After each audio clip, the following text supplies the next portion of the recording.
আওয়ামী লীগকে নিষিদ্ধ করার দাবি নিয়ে সমন্বয়ক এবং এনসিপি নেতারা যেই আন্দোলন শুরু করেছে, পরবর্তীতে সেই আন্দোলনে যোগদান করেছে হেফাজত ইসলাম বাংলাদেশ, ইসলামী আন্দোলন এবং বাংলাদেশ ইসলামী ছাত্র শিবির সহ আরো কিছু রাজনৈতিক দল।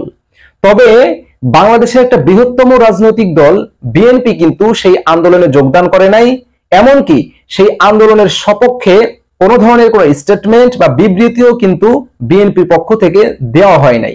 তো এখন কথা হলো, বিএনপি কেন আওয়ামী লীগকে নিষিদ্ধ করা হোক বা না হোক এটা নিয়ে কোনো ধরনের কোনো কথা বলছে না বা কোনো বিবৃতি কেন দিচ্ছে না? এই অবস্থান বা বিএনপির এই সিদ্ধান্ত কতটুকু সঠিক, এই বিষয় নিয়ে আজকের এই ভিডিওতে আলোচনা করব। দেখেন, তার আগে কিছু কথা আপনাদেরকে বলে নেই। বিএনপি হলো বাংলাদেশের একটা বৃহত্তম জনপ্রিয় পুরনো দল, সুতরাং বিএনপি যে সিদ্ধান্তটা নিবে সেটা অবশ্যই অনেক ভেবেচিন্তে নিবে এবং সে সিদ্ধান্তটা অবশ্যই দেশ এবং দেশের মানুষের পক্ষে যাবে। এ কারণে দেরিতে হলেও বিএনপি সঠিক এবং সময় উপযোগী সিদ্ধান্তটাই নেবে বলে আমি মনে করি।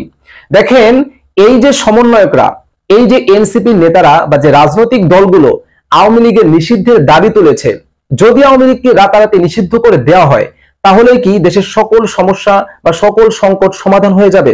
আমি মনে করি কখনোই না। বরং আওয়ামী লীগকে যদি নিষিদ্ধ করা হয় তাহলে দেশের মধ্যে সংকট বা সমস্যা আরো বেড়ে যাবে। কিভাবে সমস্যাটা আরো বেড়ে যাবে এর একটা সংক্ষিপ্ত বর্ণনা আপনাদেরকে দেই। দেখেন, আপনি বিশ্বাস করেন আর না করেন, এই মুহূর্তে বাংলাদেশের কিন্তু 20 থেকে 25% মানুষ যারা আওয়ামী লীগের সমর্থন করে বা আওয়ামী লীগকে ভালোবাসে। এখন রাতারাতি যদি একটা স্টেটমেন্ট দিয়ে, একটা বিবৃতি দিয়ে আওয়ামী লীগকে নিষিদ্ধ করে দেওয়া হয় তাহলে এই 20% মানুষ বা এই 25% মানুষ তারা কিন্তু পরের দিন রাস্তায় নামবে, প্রতিবাদ করবে। তখন কিন্তু দেশের মধ্যে আরো ঘোলাটে অবস্থা তৈরি হবে, আরো খারাপ সিচুয়েশন তৈরি হবে এবং এটা যদি কন্টিনিউ চলতে থাকে, এটা যদি দীর্ঘদিন চলতে থাকে, তখন কিন্তু দেশের অর্থনৈতিক এবং রাজনৈতিক সমস্যা আরো দৃঢ় হবে, আরো ঘনীভূত হবে। তাছাড়া দেশের মধ্যে আওয়ামী লীগ কি এখন খুব বেশি বাড়াবাড়ি করছে? তারা কি খুব বেশি মাথাচাড়া দিয়ে দাঁড়ানোর চেষ্টা করছে? আমি মনে করি করছে না।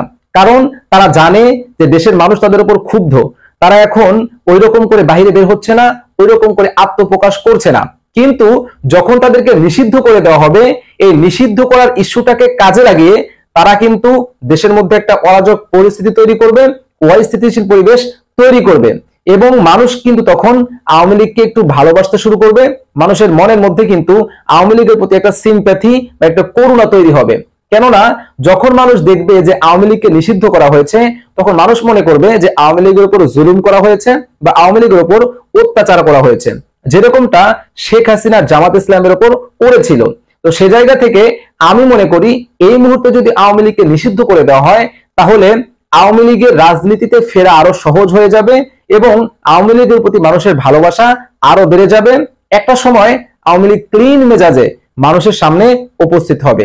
তার চেয়ে আমি মনে করি এই মুহূর্তে আওয়ামী লীগকে নিষিদ্ধ না করে বরং আওয়ামী লীগ যে অপরাধগুলো করেছিল, আওয়ামী লীগ যে ক্রাইমগুলো করেছিল সেগুলোর বিচারের দাবি করা এবং সেগুলোর বিচার নিশ্চিত করা। আর এ কারণে আমি মনে করি বিএনপির যে সিদ্ধান্ত বা বিএনপির বর্তমান যে অবস্থান এটা 100% সঠিক এবং তারা 100% সময় উপযোগী সিদ্ধান্তের উপরে আছে। সেই সাথে সমন্বয়ক এবং যারা আন্দোলন করছে তাদেরকে বলবো যে আওয়ামী লীগকে নিষিদ্ধ নয়, বরং আওয়ামী লীগ যে অপরাধগুলো করেছে, যে ক্রাইমগুলো করেছে সেগুলোর বিচারের দাবিতে অংশগ্রহণ করুন, সেগুলোর বিচারের জন্য সরকারকে আলটিমেটাম দেন। ভিডিওটা ভালো লাগলে একটা লাইক করবেন এবং চ্যানেলটিকে সাবস্ক্রাইব করবেন।